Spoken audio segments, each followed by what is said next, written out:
Hey everyone! Before we start the video, I just wanted to clarify something important. Recently, my channel faced a major issue where YouTube completely disabled monetization. As a result, I'll be significantly reducing the number of videos I upload, along with making some changes to the backgrounds and overall style of the videos. Despite these challenges, I'm committed to continuing to create quality content for you, and I truly appreciate your ongoing support. Thanks for understanding, and now, let's get into the video. The laughter around the dinner table stopped the moment I pulled out my phone. Sarah's new girlfriend, the one who'd been mocking me for the past 20 minutes, suddenly went very quiet. My father-in-law, who'd just told me to stop making his family look bad, was staring at my screen with his mouth open. My wife Jessica's hand froze halfway to her wine glass. And Brandon, my brother-in-law, who'd been encouraging his girlfriend's attacks all evening, looked like he'd just swallowed something rotten. My name is Tyler Morrison. I'm 36 years old, and until that Sunday dinner at my in-laws' house, I thought I'd married into a decent family. I'd been with Jessica for 8 years, married for 5, and I'd spent those years bending over backward to fit into the Patterson family dynamic. They were old money, Connecticut blue bloods who never let you forget they came from something better than wherever you crawled out of. I came from a working-class neighborhood in Hartford where my dad drove trucks and my mom worked as a cashier at Stop and Shop. But I'd built something. Started my own logistics consulting firm at 28, grew it into a multi-million-dollar operation by 32, and now employed 47 people across 3 offices. The Pattersons knew this, but they never acknowledged it. To them, I was still the kid from the wrong side of town who got lucky. The dinner started normally enough. Jessica and I arrived at her parents' house in Westport at 6 o'clock, just like we did every other Sunday. The place was a sprawling colonial that looked like it belonged in a magazine spread. Her father, Richard Patterson, owned a chain of car dealerships across Connecticut. Her mother, Victoria, spent her days volunteering for charity boards and planning fundraising galas. Brandon, Jessica's younger brother, was already there when we arrived. He was 29, worked in sales at one of his father's dealerships, and had a new girlfriend every few months. This time, he'd brought Sarah Kingsley, a 26-year-old who worked in marketing, according to the introduction Victoria gave when we walked into the dining room. Sarah was attractive in that polished way some women spend hours achieving.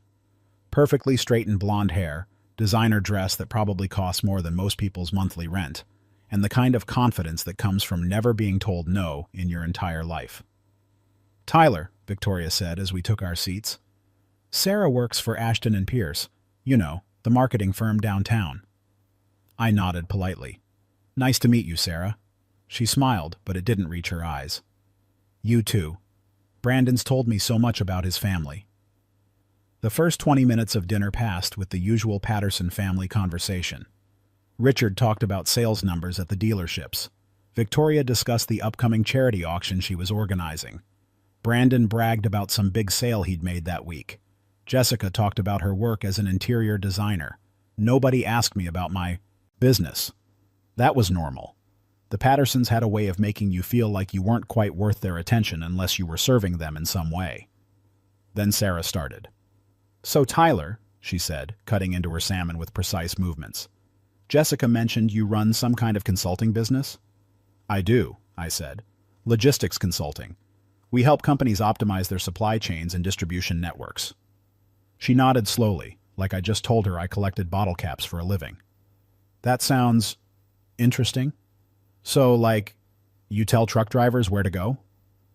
Brandon laughed. Jessica shot me an apologetic look, but didn't say anything. "Not exactly," I said evenly. "We analyze entire logistical operations and develop strategies to reduce costs and improve efficiency. It's fairly complex work involving data analysis, network modeling, and strategic planning." Sarah took a sip of her wine, smirking slightly. Right. My mistake. "So, you're like a middle manager? But for trucks." Richard chuckled. Victoria smiled behind her wine glass. Jessica was studying her plate like it contained the secrets of the universe. I felt the familiar tightness in my chest that always came when the Pattersons decided to remind me I wasn't really one of them. But I'd learned over 8 years to just take it. Fighting back never worked. It just made things worse. "Something like that," I said quietly. And that was my mistake. The moment I backed down, Sarah sensed weakness. If you're enjoying this story and want to hear more about standing up for yourself and handling family dynamics, please take a moment to subscribe to the channel. Leave a comment below sharing your own experiences with difficult in-laws, and hit that like button so more people can find these stories. Your support really helps the channel grow. Brandon tells me you grew up in Hartford, Sarah continued, and there was something predatory in her tone now. That must have been tough. I mean, I've driven through there a few times. Not exactly the nicest area. It wasn't bad, I said. Good people, strong community. Oh, I'm sure, Sarah said with false sympathy. Everyone's doing their best with what they have, right? I mean, not everyone can afford private schools and summer homes in the Hamptons. That's what makes America great, you know? People from all backgrounds can succeed. The table went quiet. Even Brandon looked slightly uncomfortable, though he was still smiling. Tyler's done very well for himself, Jessica finally spoke up, her voice small. Oh, absolutely, Sarah agreed enthusiastically. I mean, to go from that kind of background to running your own little business, that's the American dream right there. Very impressive. Little business. The words hung in the air like smoke. I looked around the table. Richard was concentrating very hard on his food. Victoria was refilling her wine glass. Brandon was trying not to laugh. And Jessica was sitting, there, silent, letting this stranger insult her husband in her parents' home. We should probably talk about something else, I said quietly. Why? Sarah asked with false innocence. I think it's fascinating. I love hearing success stories from people who've overcome adversity. It's so inspiring. She wasn't even being subtle about it anymore. Every word was calculated to remind me that I wasn't good enough, that I didn't belong, that I was lucky to be sitting at this table with these people who were so much better than me. Sarah's right, Brandon said, finally joining in. Tyler's come a long way. Remember when we first met him, Dad? He was driving that old Honda with the dent in the door. Richard smiled. I do remember that. What year was that car, Tyler? 95, 96? 97, I said. Still running? Sarah asked sweetly. I sold it years ago. Oh, that's good. I mean, once you start making real money, you can afford to upgrade these things. Real money. Like the 7-figure income I'd pulled in last year wasn't real enough. Victoria decided to join the fun. Tyler's always been very practical about money, very careful with spending. I suppose that comes from growing up without much. I felt my jaw tighten. 8 years of this. 8 years of subtle digs and backhanded compliments and being made to feel like I should be grateful they let me marry their daughter. You know what I find so admirable? Sarah continued, and I knew whatever came next would be worse. People who work with their hands, real blue-collar work. Like your father was a truck driver, right, Tyler? He is a truck driver, I corrected. He's not dead. Right, sorry, is a truck driver. That's such honest work. My father always says we need people willing to do those jobs. Somebody has to, right? Brandon was openly laughing now. Jessica had tears in her eyes, but she still wasn't saying anything. Richard and Victoria were watching the show like it was entertainment at dinner theater. Sarah, I said, keeping my voice level, I think you're being disrespectful. Disrespectful? She looked genuinely shocked. I'm complimenting you. I'm saying I admire people who come from nothing and make something of themselves. How is that disrespectful? Richard finally spoke up. Tyler, I think you're being a bit sensitive. Sarah's just making conversation. She's insulting my family and my background. No one's insulting anyone, Victoria said coolly. You're making this awkward for everyone. I looked at Jessica, silently pleading with her to say something, anything, to defend me or at least acknowledge what was happening. But she just sat there, frozen. Maybe you should just relax, Brandon suggested. Sarah didn't mean anything by it. You're being kind of dramatic. I'm being dramatic? I felt anger rising in my chest, hot and sharp. Yes, Richard said firmly. You're making my family look bad by overreacting to simple conversation. Sarah is a guest in our home, and you're making her uncomfortable. I stared at my father-in-law, the man who'd spent 8 years treating me like hired help, the man who never asked about my business, never acknowledged my success, never treated me like I was worth his time. And now he was telling me I was making his family look bad. I apologize, I said finally. I didn't mean to make anyone uncomfortable. Sarah's smile widened. No worries, I totally understand. Sometimes people get defensive about their backgrounds. It's natural. The conversation moved on. Sarah started talking about her work at Ashton and Pierce, about the big clients they worked with, about the important campaigns she was involved in. Brandon hung on every word. Victoria asked interested questions. Richard nodded approvingly, and something in me shifted. I pulled out my phone under the table and started searching. Ashton and Pierce Marketing. Found their website, pulled up their client list, checked their recent press releases. Then I searched Sarah's name, found her LinkedIn profile, cross-referenced it with the company directory. Sarah, I said, interrupting her story about some campaign she'd worked on. How long have you been with Ashton and Pierce? About 8 months, she said proudly. I started as a senior marketing associate, but I'm already being considered for an account manager position. That's impressive, I said. And you said you work with their major clients? I do. I mean, I'm part of the team that handles them. It's very collaborative work. Which clients specifically? She hesitated for just a moment. Well, I can't reveal client names because of confidentiality agreements, but trust me, they're major brands. I nodded slowly. Right. Confidentiality. That makes sense. Why do you ask? Brandon said, suddenly defensive. Just curious about Sarah's work, since she was so interested in mine earlier. Sarah's smile had frozen slightly. It's fine, Brandon. Tyler's just making conversation. You know, I continued, setting my phone on the table. It's funny you mention Ashton and Pierce. I actually have some connection to that firm. The temperature in the room dropped noticeably. Really? Sarah's voice was careful now. Yeah. See, about 6 months ago, my company was looking to rebrand. We needed a marketing firm that understood B2B logistics consulting. We put out requests for proposals to several agencies in the area. I picked up my phone and pulled up my email. Ashton and Pierce was one of them. We ended up going with a different firm, but I still have all the correspondence. Richard was watching me now with narrowed eyes. Victoria had stopped eating. The thing is, I said, scrolling through my emails, during that process, I got to know quite a bit about Ashton and Pierce, their structure, their clients, their team members. Sarah had gone very pale. I'm looking at their client list right now, I continued. And you know what's interesting? The major brands you mentioned? They're mostly local businesses. A few regional restaurant chains, some small retail operations, a dental practice. Nothing wrong with that, of course. Somebody has to work with smaller clients.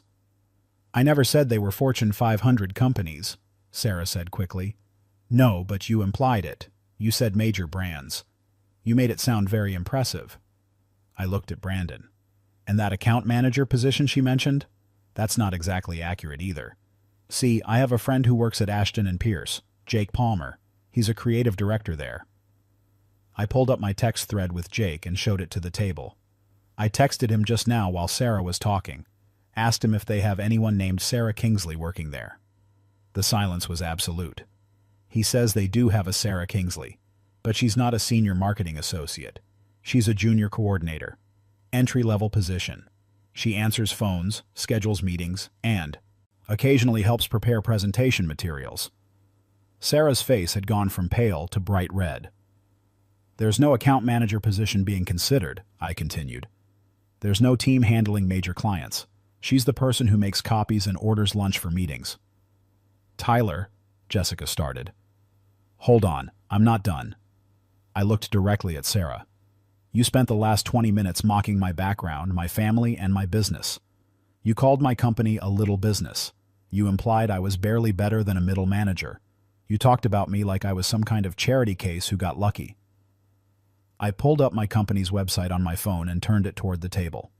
This is Morrison Logistics Consulting. We had $8.3 million in revenue last year. We employ 47 people. Our clients include 3 Fortune 500 companies and 7 major regional distributors.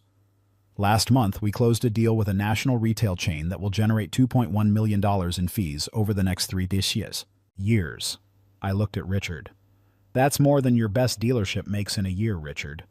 His face went dark red. And Sarah, I continued, While you were sitting there making fun of my father for being a truck driver and my mother for working at a grocery store, you failed to mention that you're barely making $42,000 a year answering phones. That's less than my newest junior analyst makes. The silence stretched so long I could hear the antique clock ticking in the hallway. You don't know anything about me, Sarah finally said, her voice shaking. I know you're a liar, I replied calmly. I know you've been sitting here for the past hour pretending to be something you're not, while mocking someone who actually built something real. And I know everyone at this table was perfectly happy to let you do it because it made them feel superior to the kid from Hartford. Brandon stood up. You can't talk to her like that. Sit down, Brandon.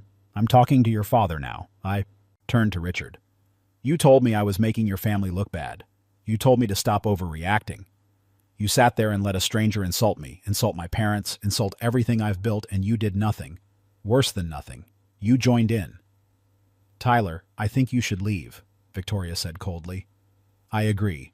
But first, let me make something very clear. I stood up and looked around the table. For 8 years, I've taken your condescension.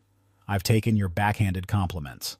I've taken your jokes about my car, my clothes, my background. I've smiled through every family dinner where you've made me feel like I should be grateful you let me sit at your table.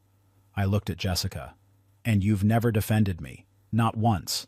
You've sat there every time and let them treat me like I'm beneath them. Like I'm lucky to be with you instead of the other way around.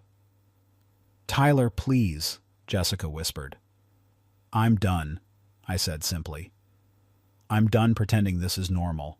I'm done accepting disrespect from people who have accomplished less than I have, but act like they're royalty. And I'm especially done listening to some entry-level phone answerer mock my family while you all smile and nod. Sarah was crying now. Victoria was standing up, looking furious. Richard's face was purple with rage.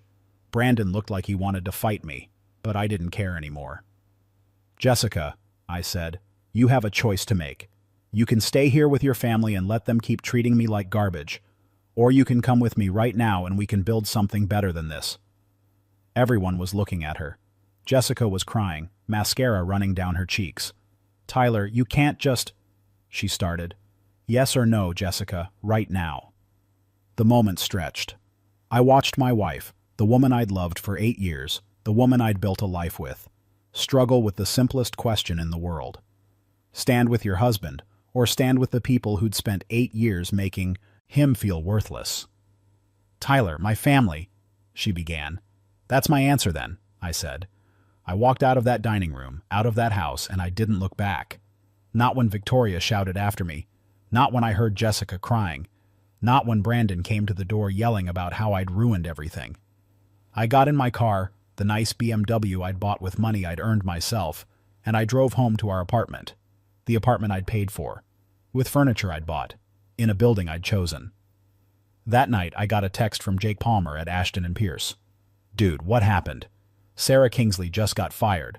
Her supervisor found out she's been lying about her position to everyone, including her boyfriend and his family. Apparently, your text exposed the whole thing. I didn't reply. I just sat there in my living room drinking the expensive scotch the Pattersons had given me for Christmas 2 years ago, and I thought about the moment at that dinner table when everyone's smiles had faded. The moment they realized the kid from Hartford wasn't someone they could look down on anymore. Jessica came home around midnight. Her eyes were red from crying. She sat down across from me without saying anything for a long time. You humiliated Sarah, she finally said. Sarah humiliated herself. She lost her job because of you. She lost her job because she lied about her position and got caught. That's not on me. Jessica shook her head. My family thinks you're a monster. Your family thinks I'm beneath them. They always have. The only difference is now I've stopped pretending I don't notice. Tyler, they're my parents, my brother. I can't just cut them off. I'm not asking you to cut them off.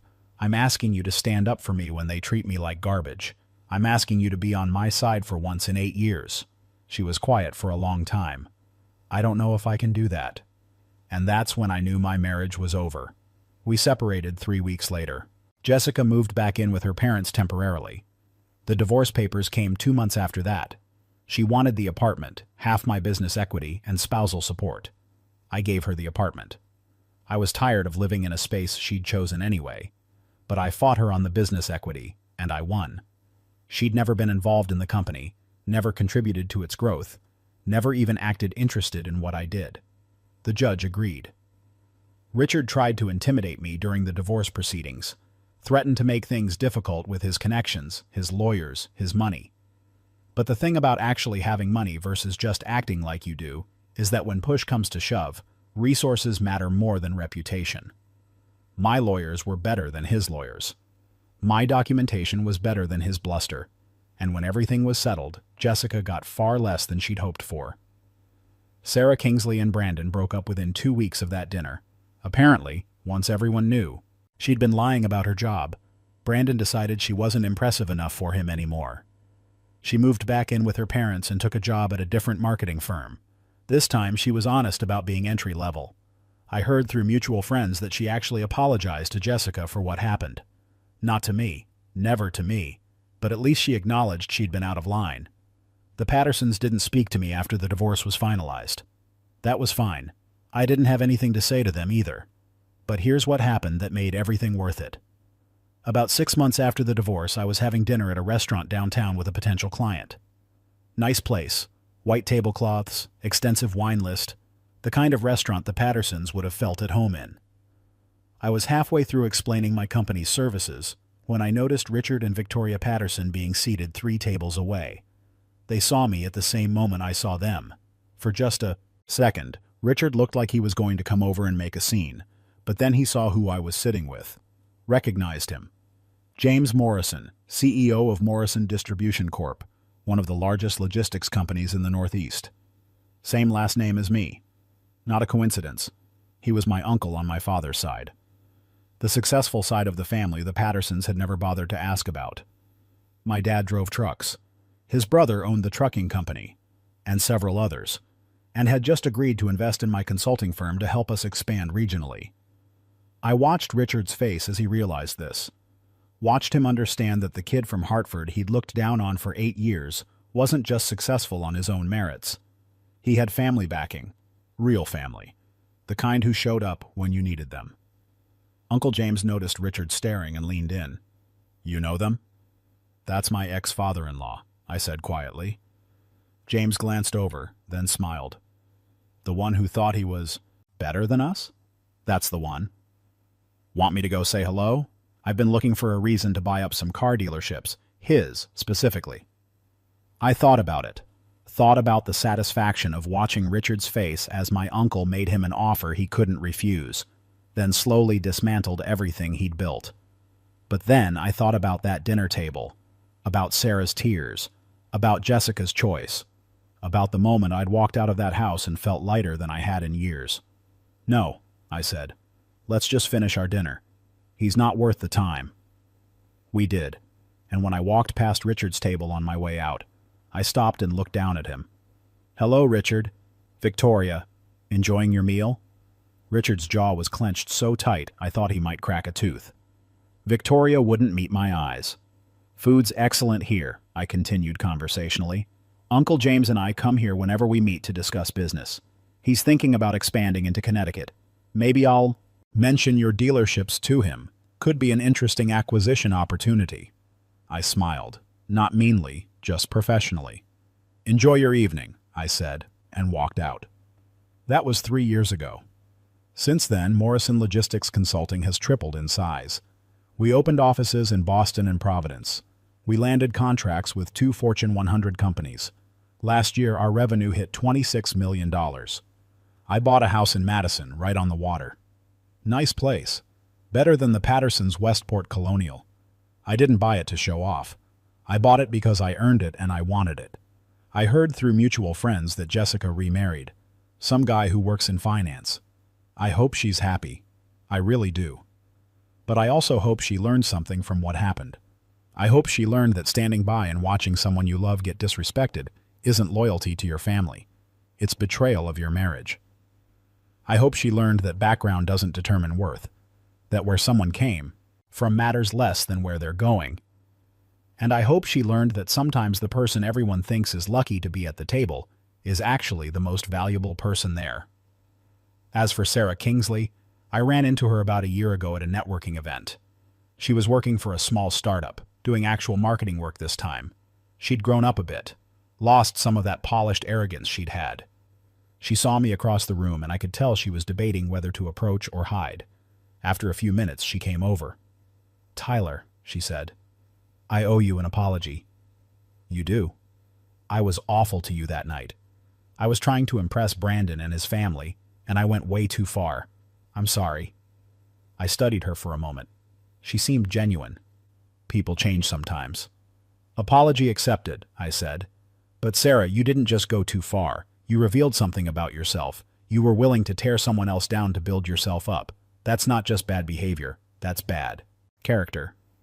She nodded slowly. "You're right. I've been working on that. Therapy, self-reflection, all that stuff. I'm trying to be better." "Good luck with that," I said, and I meant it. But I also walked away, because some people deserve second chances, but that doesn't mean you have to be the one to give them. Looking back on that dinner now, I realize it was the best thing that could have happened to me. It forced me to finally acknowledge what I'd been ignoring for 8 years. That I'd married into a family that would never respect me. That I'd chosen a wife who wouldn't stand up for me when it mattered. And it freed me to build the life I actually wanted instead of the life I thought I was supposed to want. My parents came to visit last month. Mom loved the new house. Dad stood on the deck overlooking the water and shook his head in wonder. "Never thought a kid from our neighborhood would end up here," he said. "You raised me right, Dad. Taught me that honest work and treating people with respect matters more than where you come from." He smiled. "Your mother and I are proud of you, Tyler. Not because of the money or the house, but because you didn't let anyone make you feel less than you are." That's the real lesson from that dinner. Not that I had money or success or connections, but that I finally refused to accept being treated as less than I was worth. The Pattersons taught me something valuable, even if they didn't mean to. They taught me that respect has to be demanded sometimes. That being nice and accommodating and hoping people will eventually see your worth doesn't work when they've already decided you're beneath them. Sometimes you have to pull out your phone and show them exactly who you are, and then you have to walk away from anyone who still doesn't get it. That Sunday dinner cost me a marriage and a relationship with my in-laws, but it gave me something more valuable. It gave me back my self-respect, and I wouldn't trade that for anything. If this story resonated with you, I hope you'll share it. Comment below about times you've had to stand up for yourself against people who underestimated you. And remember, your worth isn't determined by what other people think of you. It's determined by what you know about yourself. Thanks for listening to my story. Take care of yourselves out there, and never let anyone make you feel small for where you came from. Your background is part of your strength, not something to be ashamed of.